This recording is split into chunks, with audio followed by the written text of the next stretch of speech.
The Iowa Can and Redemption System, also known as the Bottle Bill, was being discussed again in the Iowa legislature.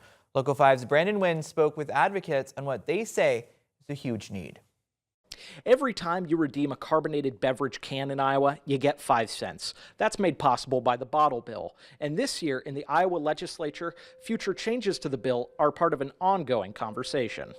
The Bottle Bill became law in 1978 to reduce litter.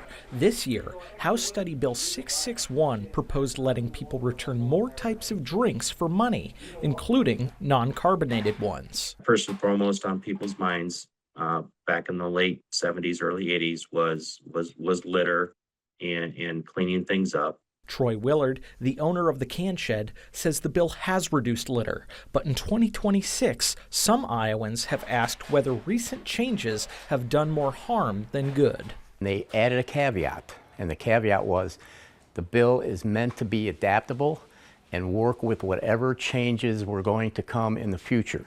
Mick Berry is the chairman for the Cleaner Iowa Coalition. He argues that the recycling needs of Iowans have increased. We have 26 counties now that have no approved redemption centers in the state of Iowa. So there's vast areas of Iowa that are not served anymore by the deposit law. Berry says the cause of these shortages is the 2022 update to the Bottle Bill, which allowed businesses that serve fresh food to opt out of the redemption system. Willard spoke to the decrease in grocery stores offering redemption options. The grocery business, I think from their perspective is they use every square inch of their facility to try and generate revenue, and this doesn't really do that for them, maybe. And I certainly can appreciate their concern over the cleanliness of it. We at Local 5 have contacted Fairway and Hy-Vee to comment on their policy regarding can redemption centers. Each of them declined to comment. I'm Brandon Wynn, Local 5 News. Construction has started on a new apartment complex and learning spaces for young people in Des Moines. But these aren't just any apartments. This whole building will be transformed into spaces for people ages 18 to 24 who are struggling to find a stable place to live and just need some help to get back on their feet. Local 5's Emma Stroner is live in studio this morning with more details on what's underway. And Emma, do we know how this effort started? Yeah, Dana and Joseph, it's called the Stay Project, and it's part of the Starts Right Here movement, which aims to help youth here in the city who might be facing some roadblocks that are getting in the way of their success. So founder Will Keep says he keeps seeing a lot of kids who are homeless, living out of their cars, living with friends, or not showing up to school. So over on 9th Street in the East Village, construction is well underway to create these apartment units and learning areas, some that you see here beside me, for the young people who are going through those challenges. This old church on 9th Street is becoming something new. Some kids that are from 18 to 24, they can have a safe place they can develop and get prepared for the next journey of their life. Just a block away from the state capitol, construction is underway to create learning spaces and 18 studio apartments. Why? So young people in Des Moines can become something new too. We need to help them know that they're superheroes, you know what I'm saying? They have powers that they don't even know they have yet. Starts Right Here is a movement launched in 2018 to help young people thrive. Under the Stay Project, founder Will Keeps wants young people facing challenges to get the help they need, all while gaining independence. Instead of, having to depend on so many different people, I want to get them a place in their heart where they know that they got this now. The apartments, scheduled to be all finished by August, don't have a set rent cost. Instead, Keeps will work with each individual to find the right price and bump it up as they start finding a job and making money. It's going to start off real small, very small, but then once we started developing them and getting them prepared through wraparound services and people coming in to help with services, the rent's going to go up, but it's going to go up when they're ready for it to go up. Meanwhile, the building will also hold spaces for education. Different classrooms and community areas would provide the youth with learning opportunities. But those are optional, because that's part of Keep's bigger message. We can't just do it for them. They got to want to do it for themselves as well. So we got to really, really work together. Nearly 5 months until it's go time, there's still a lot of work to be done, but everything and everyone is a work in progress. What we're doing is developing that mind and getting them ready for the world. Keep says he eventually wants this to become a charter school model, but for now, things remain a little bit more flexible. Dana and Joseph. Mexico is a popular destination for vacationers, especially this time of year when Iowans are chasing warmer weather. Local 5's JD Snovers in studio with more from one Spencer man who's been stuck at the Puerto Vallarta airport because of the situation. JD. Yeah, that's exactly right, Stephanie. TJ Johnson travels often with his family, as you can see behind me here, usually in the southern U.S., but this year they decided to branch out. What he didn't expect was to witness scenes he described as shocking on their way out. I've never been more afraid in my life, number one. For the past week, TJ Johnson has been staying off the coast of Puerto Vallarta.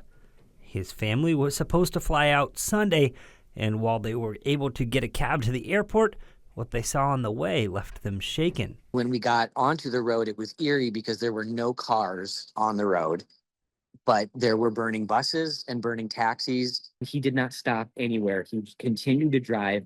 There were a couple of motorcyclists that did try to get him to pull over, that type of thing, but he didn't stop. Since then, their focus has simply been on getting home, with the shelter-in-place order keeping them holed up in the airport. You get creative on where you can sleep, and it's very hard to live off of Pringles and Snickers. So I'm just glad that there's a few things opening up more again today. Johnson's been in contact with elected leaders, such as U.S. Senator Chuck Grassley and his state representative, Megan Jones. He also learned about the Smart Traveler Enrollment Program, something local travel agents say every traveler should use. You just basically let the government know of your travel plans, and then that way they have a way of contacting you if you're out of the country and something does arise. While the last couple days were far from what he was expecting, Johnson says he's not going to stop seeing the world because of it. We really can't let this one bad day ruin the beautiful trip that we had. The people here were so kind. The colors, the smells, the flavors, the island that we went to, we have pictures that I will cherish forever. So some good news in Johnson's case. He says the owner of the condo his family had been staying at is allowing them another night so they can go eat and get a fresh shower as the airport and airlines move to get them home. Stephanie. The Orient Maxburg School is on track to become Orient's first community center. Both the school board and the public approved dissolving the district due to declining enrollment. Local 5's Alex Fulton explains how the new space will offer a bit of everything for everyone. It's a difficult thing. The original Orient Maxburg School is being torn down as the district is set to officially dissolve on June 30th. As the work has begun, a lot of people are outside watching the demolition. I'm sure they're thinking of memories about when they were in school. Orient Maxburg Superintendent Jeff Cruz says the school board put the property up for sale and the city of Orient was the only bid. It's a nice building that, as long as the community can find a purpose for it, it still has a lot of life left in it. While the original century-old school is being demolished, later additions will remain and be repurposed. The school had a lot of collaborative efforts already in that building. Ryan Frederick is on the Orient Area Betterment and Improvement Corporation, a committee through the city leading the school's transformation. The city will expand upon the fitness center and continue to make it and the library available to the public. We want to keep all those things. We've developed sort of a plan for turning the remaining facility into kind of the mother of all community centers. Some of the school will become an event space as well. I don't think you can have a wedding reception that's too big for a 16,000 square foot high school gym. The rest is really up in the air. Frederick says he's open to leasing to a private or charter school or even several small businesses. I think it's one of the things I'm excited about is to see what some people might want to use some of this space for. Alumni and community members will be able to buy a brick from the school through a fundraiser. All of the money raised will be used to pay for some of the community center's bills up front. In Orient, Alex Fulton, Local 5 News. The city of Des Moines will work with the controversial towing company Crow Tow for at least the next 3 years following a split vote at last night's City Council meeting. Local 5's J.D. Snover has more on the broader conversation the debate is sparking. Leaders here at City Hall don't generally disagree that no one likes to get towed, and when you do get towed, well, you're probably already not having a great day. However, where they do disagree is if the city is doing enough to ensure consumer protection. People talk about this all the time. Councilman Josh Mandelbaum says towing complaints have been constant since he took office in 2022. It can affect someone from the highest ranking business leaders in our community to, regular folks, the waitress, the waiter, the barista. Part of the frustration stems from Iowa's towing laws. A car can legally be declared abandoned after just 24 hours, and tow companies can auction it off only 10 days after contacting the owner. It's why Mandelbaum, along with new City Council member Rob Barron, are pushing back on renewing the city's contract with Crow, calling for more transparency and consumer protections. I honestly was pretty disappointed the council has taken this long to really meaningfully address it, and we only got a promise last night that we'll have another meeting on this topic. Those larger policy discussions will play out over time, and Barron acknowledges what's done is done. What we really have to do now is turn our attention how we can protect our community, from bad actors. Monday's vote focuses specifically on city-directed tows, including those tied to the police.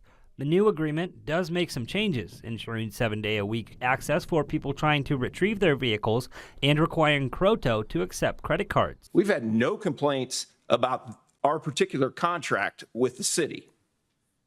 That's my understanding. Local 5 has been in contact with Crow, but they declined to comment.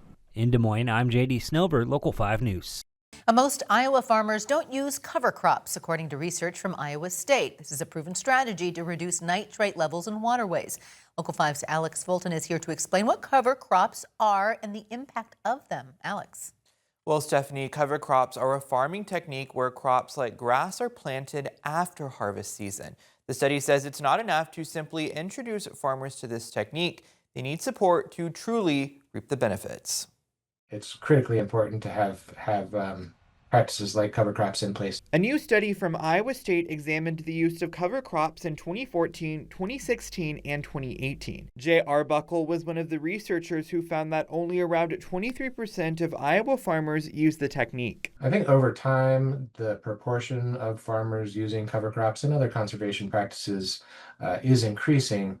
The issue is that it's not increasing as much and as fast as we'd like it. About 29% were classified as intermittent adopters. That means they used cover crops in some years and didn't in others. If all the farmers that adopted cover crops over the period of the study had kept on using them, by the end of the study, 36% of farmers would have been using cover crops. The inconsistency might be because of farmers seeing yield declines at first or due to the weather not cooperating when it's time to plant. Those dedicated cover crop users that have been using cover crops for 10 years will tell you that after 4 or 5 or 6 years, after they get the management dialed in, that's when the benefits really start to appear. If the technique is maintained, farmers can look forward to having nutrients that benefit their cash crops year after year. We need to keep helping farmers to learn how to manage those cover crops over a longer period of time until they've really dialed it in and they really, feel comfortable. The nutrients staying where they're supposed to benefit the public too, as it keeps nitrates out of rivers. Of course, we've got water quality problems in Iowa.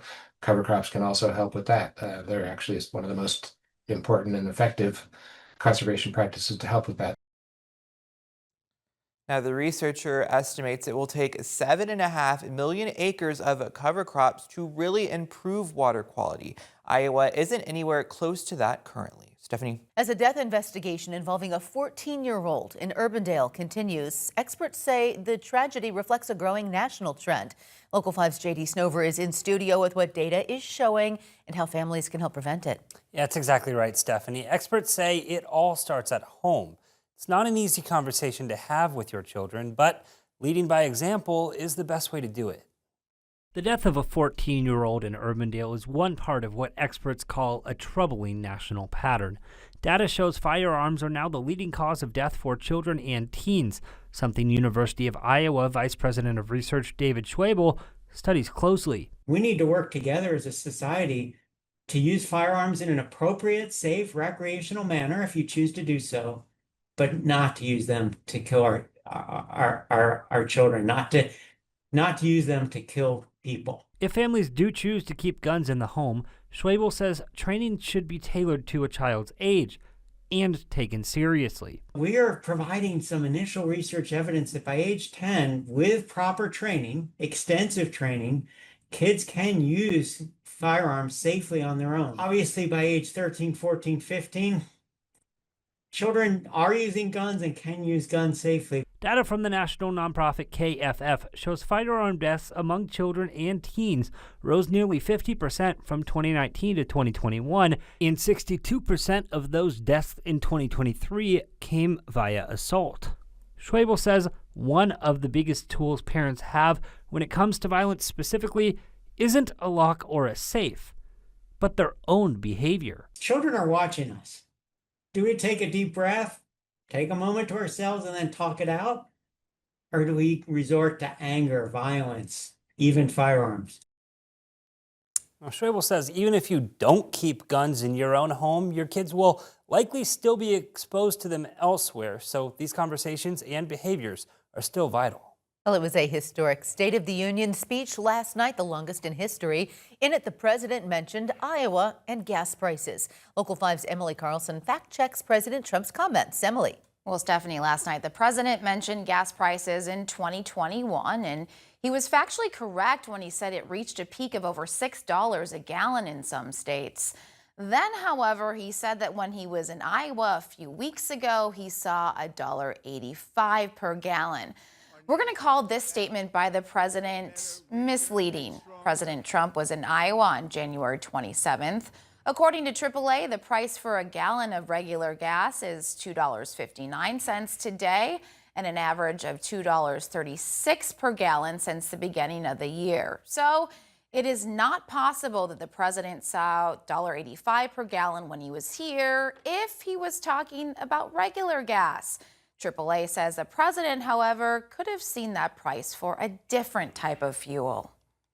If we look at prices today for E85, it's $1.92 per gallon on average across the state. So the number is there. Is it related to fuel that the majority of folks are putting in their vehicles? That, I guess, would be where the question would come into play. Only a small percentage of cars can use E85 to fuel up. You have to have a flexible fuel vehicle. If you have a yellow gas cap, that's a good indicator you can use E85. Otherwise, you can damage your engine.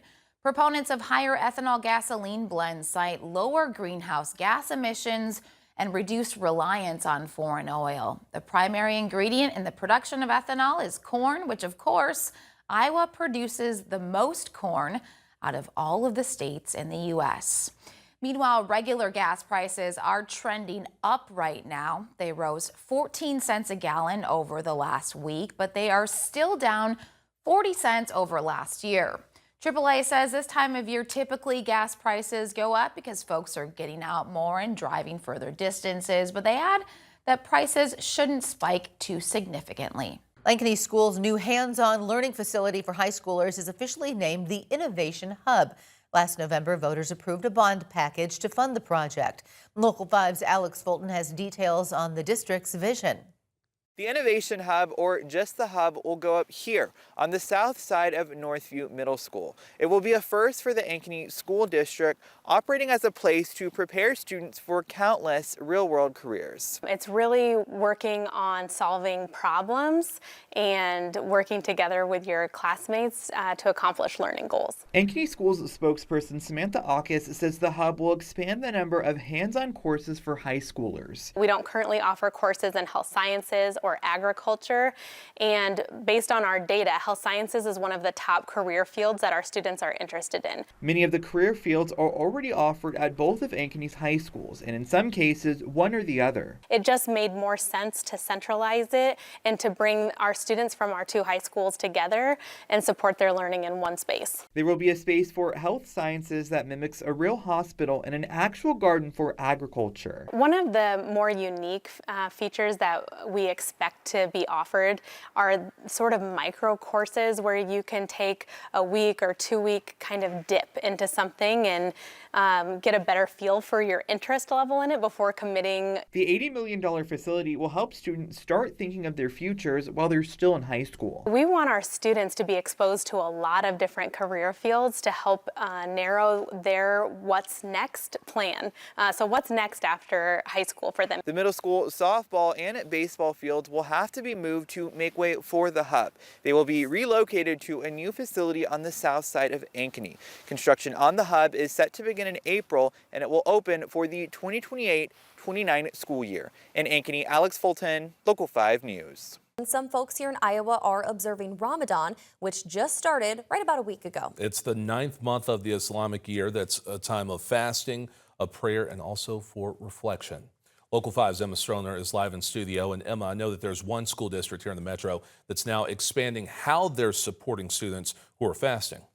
That's right, Dana and Joseph. So those who fast during this 30-day period don't eat anything or drink any water from sunrise to sunset. And some students over at Waukee schools are observing it. This year, they're adding a new service to meet the needs of those students.